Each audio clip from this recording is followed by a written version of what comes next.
when it comes to African American history, it does not start with enslavement. Even though very often the history books start with enslavement, we know that's not where our history starts. And so there's a lot of work that has to be done and a lot of work that's missing and that students don't get in school because of that. And so there are a lot of gaps that we have to fill by our own research or that study groups have to fill. We celebrate Black History Month because beginning in 1976, Woodson's week-long celebration was extended to the entire month of February. Now, in looking at Black history, I applied the Afrocentric paradigm, which was developed by Dr. Malefi Asante, who is the former chair of African American Studies at Temple University, where I obtained my PhD, and which requires placing Black people at the center of analysis as subjects and not objects. So when I look at the Black family, I look at the Black family through the lens of Black people who have had beliefs, values, rituals, practices, behaviors, and evidence that have reflected how they have viewed the family structure and function. And this is in contrast because very often the Black family is portrayed in a very negative manner. So it's up to us to be able to look at our own families to say that we had structure and that we had function, we had beliefs, we had values, we had rituals, we had practices, we had behavior, and that we have that evidence. As we take this time to look at the value of documenting Black family history, fundamental questions are, what is the definition of a family? What's the structure of a family? What is the function of a family? What is unique about the family relative to Black history? Usually, family is considered to be a group of people related by bloodlines or marriage. The nuclear family is considered to be the parents and the children, while the extended family includes the grandparents, the aunts, the uncles, the cousins, and others. In the Afrocentric tradition, we speak of the village and say it takes a village to raise a child. The roles family members usually play are accepting each other, protecting each other, nurturing, educating, celebrating, healing, helping to make the transition to the ancestors, and remembering family members who have made the transition from life on earth. And I just wanted to pause a minute to talk about the film Roots just for a second. Do you all remember, raise your hand if you remember, if you've seen that television miniseries. Okay. So do you remember the scene where the father holds up the baby to the moon? Yeah. Okay, so we see that we have this, behold, our own statue that we have the privilege to have here at Essex County College. Mm-hmm. So everyone has seen the actual statue, right? Mm-hmm. Anyone has not seen it? And it's just very interesting. When I did my research in Ghana, in 94, 95, I did my dissertation research in Ghana on family and family planning, and from the perspective of adolescence. And I had a Fulbright fellowship, which allowed me to go there to do my dissertation research. And I had been there in 1993 with my professor, Abuabari, who's from that country. And as part of my research and interviewing people, I used social media and art, pictures, because a picture is worth 1,000 words, and it's easier as you are interviewing different people from different tribes in Africa, in Ghana. So some of the pictures that we used look like this. So this is one of the pictures, because we were looking at family, family structure, family function. And so we were starting with birth. So starting with birth, the tradition in Africa is that you do hold up the baby to present the baby to the community, and that the community says they accept the baby, and that they take responsibility for helping to raise the child. So this is one of the pictures that was used as part of my work when we were interviewing people. And so you can see it's very similar to what we saw in the television miniseries Roots and what we had in Behold. And it's very interesting. This is a picture of my parents. And it's very interesting that my dad is holding me up. And it just made me think of that. And so it's just interesting that in these depictions, it is the man who's holding up the baby. So it just made me think that it's kind of similar. And in the Afrocentric tradition, and my professors, Carrie Welch Asante, we talk about collective memory. So we talk about things that we remember, but we don't really know. We just do them. They're practices and rituals that we do, but we don't really realize the origin or how far those rituals and practices go back. So that just reminds me so much of these two depictions, as well as that image and seeing in Roots of the father that's there to protect the child and to hold up the child and offer the child to the community and to the ancestors and to the spirits to protect the child. One of the experts on looking at the Black family is Dr. Harriet Pipes McAdoo, and she's an African-American psychologist and professor at Michigan State University, and she transitioned in December 2009. Are any of you familiar with the work of Harriet McAdoo? So look her up. Her last name is spelled M-C-A-D-O-O,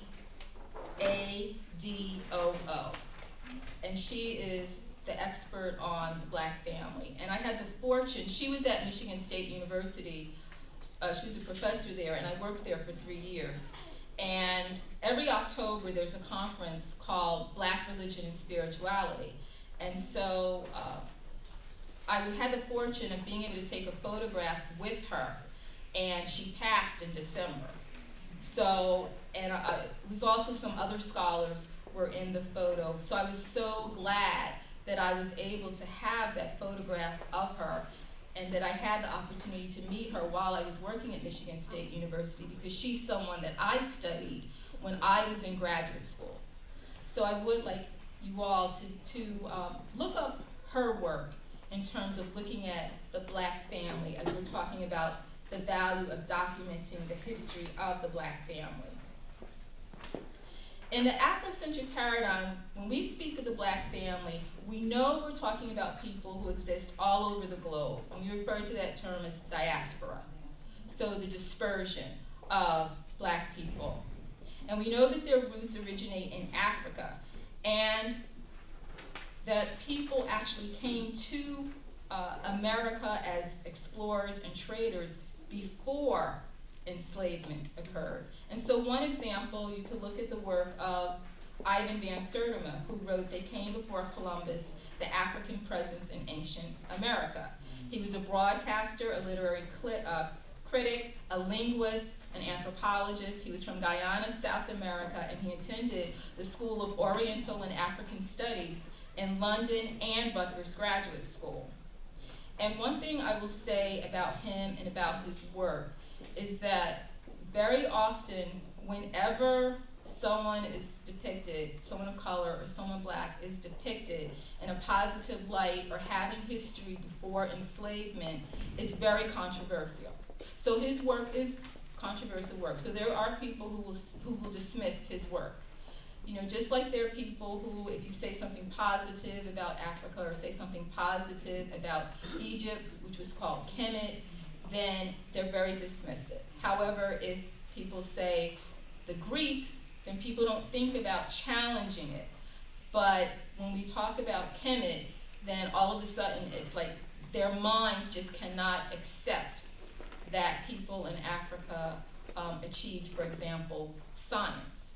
So therefore, you get a lot of arguments, people challenging the information and saying, well, that can't be true. So I'm just letting you know that for people who want to study or are beginning to study, that you have to be prepared for the controversies and the dismissiveness, and it's up to you to determine what you think is true or what you think is evidence or what you think is a good argument. You have to make that decision for yourself.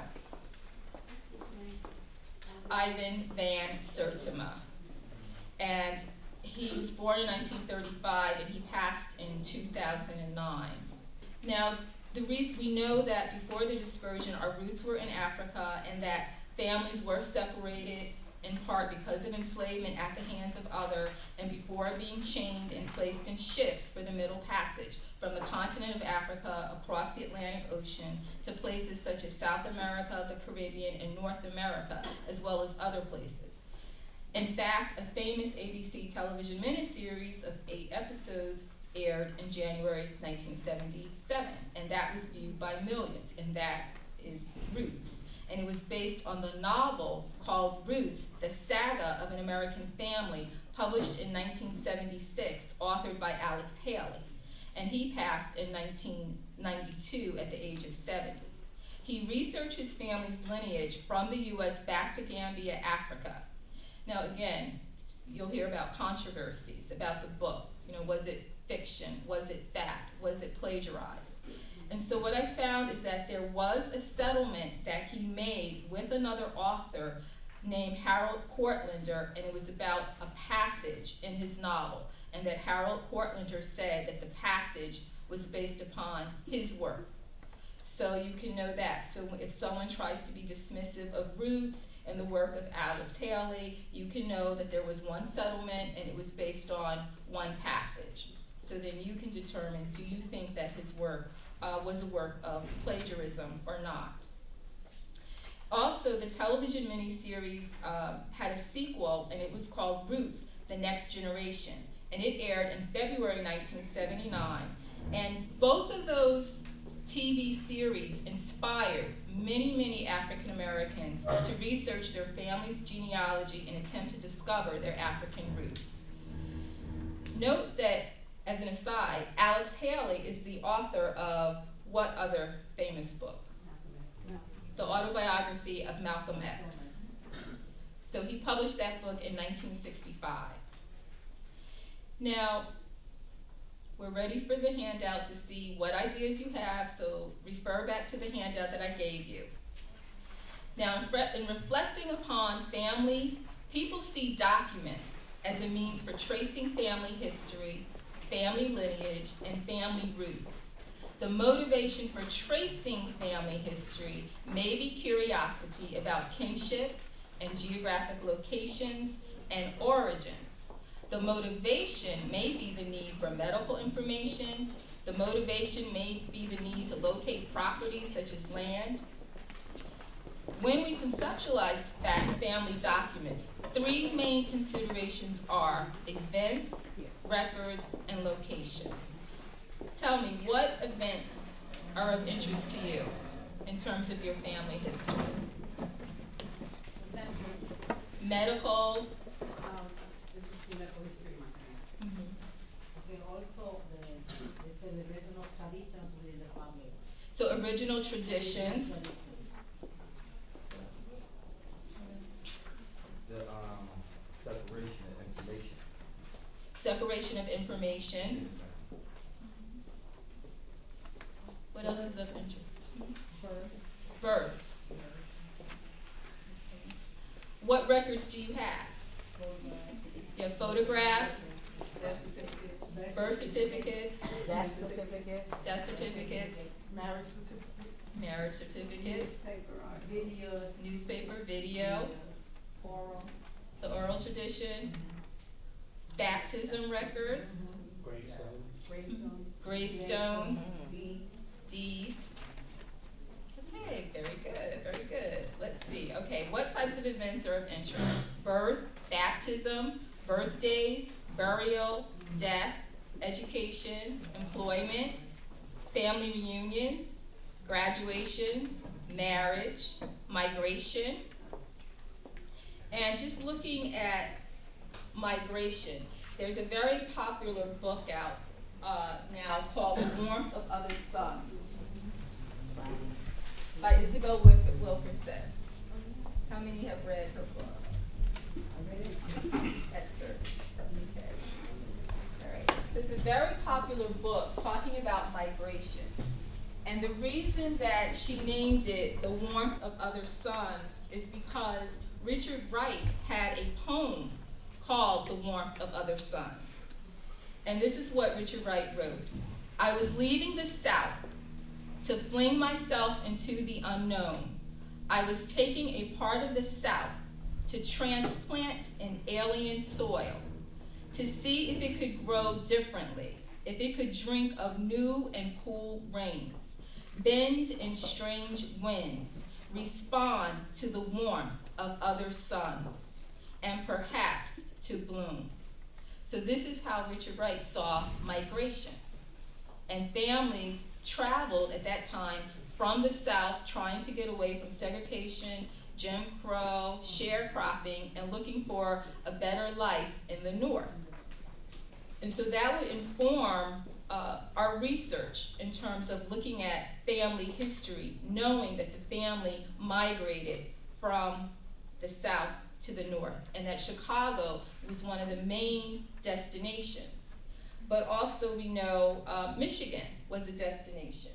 And it didn't really hit me until I was living and working in Michigan that yes, okay, people did come here. This was the destination in terms of the Underground Railroad. And there's actually a statue of Harriet Tubman in Battle Creek, Michigan. And do you know what company, major company is in Battle Creek, Michigan? Kellogg. And they give a great deal of money in terms of grants for social good. And in terms of, just educating children about this. So this is a book for a child, and it's called The Drinking Gourd. And so when the people were going north, they were to follow the Drinking Gourd. And what was the Drinking Gourd? Yeah, the dippers. And so a gourd, if you think about, is something that's carved out of a vegetable, all right? So that is something that people knew from their time in Africa. So it's like a ladle or a spoon. So they equated the dipper, it's called a dipper, so that's like a ladle, a spoon.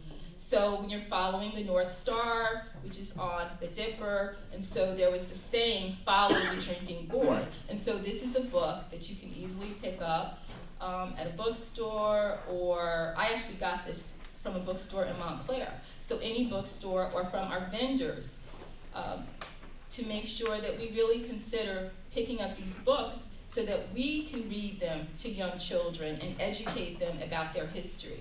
Even though we know that it may not be in the school system and we may have legitimate complaints that it's not in the school system, however, there's no reason why we can't pick up a little inexpensive book. This book costs $3.79, and educate our children ourselves.